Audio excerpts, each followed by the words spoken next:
Hello everybody, there are a variety of Tycoon games for Nintendo Switch. Whether we are talking about pizza, farms or prisons, the Tycoon games are well represented in many areas, but we have had to wait a long time to get a new strategy game set at sea. This is Drill Deal Oil Tycoon, a strategy game where you have to manage your finances, hire staff, make sure they get paid, and can have fun at the cinema or gym, and in line with this, to build a huge oil empire that will make you the king of the sea. But the question is how this game performs on Nintendo Switch. In this video we check out Real Deal Oil Tycoon and how it feels on the handheld console.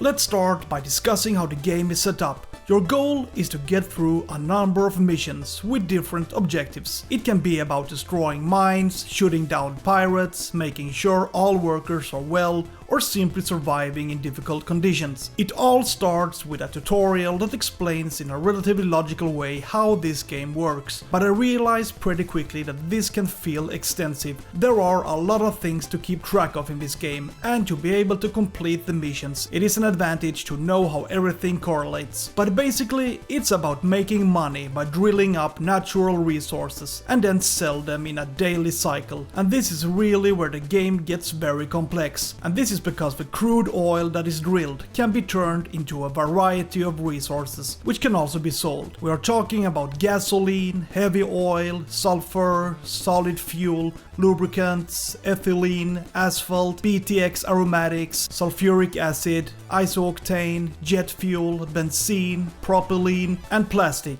And then I haven't even mentioned the resources that can also be produced and sold, for example natural gas. And all these goods must be produced in chains. That is, you build new factories which then become dependent on another factory. In other words, you need, for example, crude oil to be able to create gasoline. Then you can sell what you produced for a reasonably good price, and the more you build, the more complicated the processes become.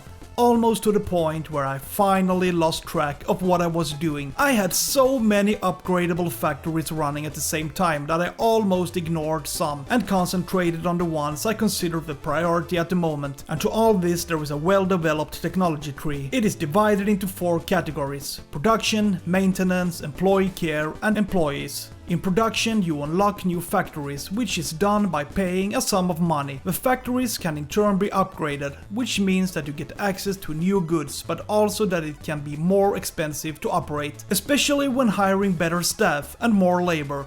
You can also buy better capacitors, which are needed for the power supply. Yeah, of course, if the oil rig is without power, you're stuck, so you have to build enough capacitors to be able to power your rig. Later in the game, you can also use wind power, which is a cleaner and stronger choice than the dirtier capacitors.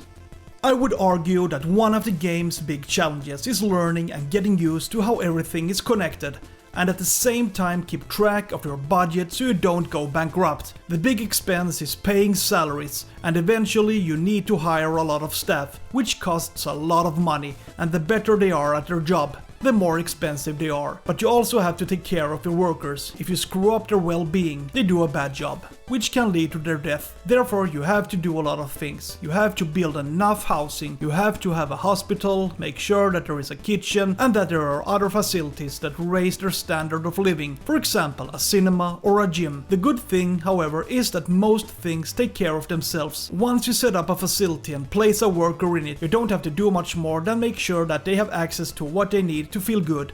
So some aspects are automatic. In the game you also come across a variety of dangers. We are talking about earthquakes, giant octopuses, pirates, ghosts and fires. As if you don't have enough to do already, you also have to fortify your rig so you can shoot down enemies.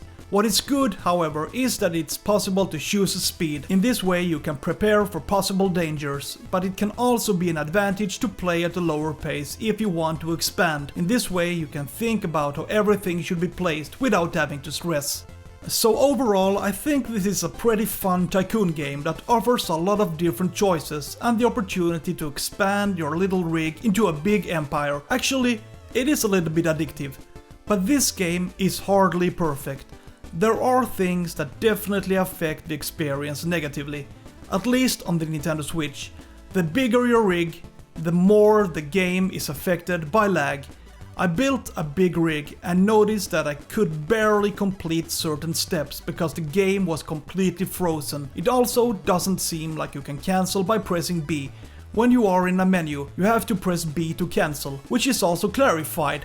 The problem is that nothing happens when I press B. This happens throughout the game, in all menus. This feature seems to be broken and it's actually hugely frustrating. Also, some objects look terrible. Look at this ghost boat. Well, what can I say? It doesn't look very good. However, other animations can look really good, so the visuals give a mixed impression. Drill Deal Oil Tycoon is a game that definitely has entertainment value. It's fun to start from scratch and gradually create something big. But the entertainment value of the game also comes with some things that should be fixed. I just mentioned it, but I also want to see a change to the menus themselves. Some are difficult to navigate due to using a control.